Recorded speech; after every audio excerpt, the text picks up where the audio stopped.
हळानो ionic equilibrium topic अवघड वाटतोय? लगेच सबस्क्राईब करा आमचं युट्यूब चॅनल गायकवाड केमिस्ट्रीला आणि फॉलो करा आम्हाला इंस्टाग्रामवर. आयोनिक इक्विलिब्रियम सोडा, संपूर्ण केमिस्ट्री तुम्हाला अवघड वाटणार नाही, ये हमारी गारंटी है. सो देखो यहाँ पर एक जबरदस्त question. Solubility of CA3PO4 twice is S मोल पर लीटर. Find solubility product. तो आपको यहाँ पर डियर फ्रेंड सॉल्युबिलिटी प्रोडक्ट पूछा है. तो सबसे पहले तो ये जो सॉल्ट है उसको डिसोशिएट करते आना चाहिए. देखो बहुत आसान तरीके से हम यहाँ पर सीखेंगे. CA3PO4 टॉइस याला कसं डिसोशिएट करतात नीट बघा. या ठिकाणी कॅल्शियमचे 3 ऍटम्स आहेत, ठीक आहे, आणि मी या ठिकाणी लिहितो 3. आणि कॅल्शियमचा ऑक्सिडेशन नंबर असतो बाळांनो 2+. कॅल्शियम हा तुमचा अल्कलाइन अर्थ मेटल है. बेटा मांगे कार स्कूटर बाप राजी, ये आपने पढ़ा ही होगा. ऑक्सीडेशन नंबर कितना होता है 2+, ठीक है. और फिर यहाँ पे देखो 2 PO4 और इसके ऊपर चार्ज आएगा 3-, जितना प्लस उतना माइनस. देखो यहाँ पे 3 × 2 + 6 और 3 × 2 यहाँ पे माइनस है यानी -6 + 6 -6, जितना प्लस उतना माइनस. तो यहाँ पर देखो किस तरीके से हम KSP का भी इक्वेशन यहाँ पर बनाएंगे.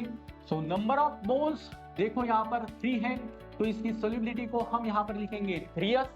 और यहाँ पे जो मोल्स है यहाँ पर है 2, तो इसकी सोल्युबिलिटी को हम लिखेंगे 2s. 4 होता तो 4s, 5 होता तो 5s. इस तरीके से आपको यहाँ पर लिखना है. अब देखो इसके नाम में ही है सोल्युबिलिटी प्रोडक्ट कांस्टेंट, यानी इन दोनों का आपको करना है मल्टीप्लीकेशन. मल्टीप्लीकेशन कैसे होगा देख लो. 3s और इसके पावर में हम लिखेंगे जो भी मोल्स है वो उसके पावर में लिख दो. यहाँ पर हम लिखेंगे 3.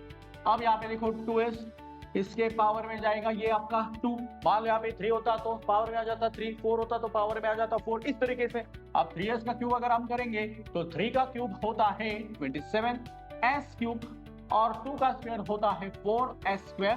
और 27 × 4 अगर हम करेंगे तो ये बन जाएगा आपका 108. s3 × s2 that is s5.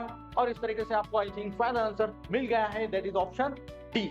तो देखा आपने, टाइप ऑफ सॉल्ट आपको आइडेंटिफाई करना है और फिर इस तरीके से आप KSP का इक्वेशन यहाँ पे बहुत आसान तरीके से बना सकते हो. इस तरीके के PY को अभी हमने सॉल्व किया कि टाइप ऑफ सॉल्ट अगर आपने आइडेंटिफाई किया तो KSP के इक्वेशन तुरंत बन जाएगा. जो भी कुछ मोल्स रहेंगे अपनी पावर में जाएंगे और फिर आपको फाइनल सोल्युबिलिटी पूछेंगे, कभी KSP पूछेंगे, तो किसी भी प्रकार का क्वेश्चन आपका डेफिनेटली सॉल्व हो सकता है. आई होप सो कि क्वेश्चन आपको अच्छे से समझ में आया. इसी तरीके के जबरदस्त वीडियोस के लिए, सुपर के लिए और बेहतरीन PY क्विज के लिए सब्सक्राइब करें हमारे यूट्यूब चैनल गायकवाड केमिस्ट्री.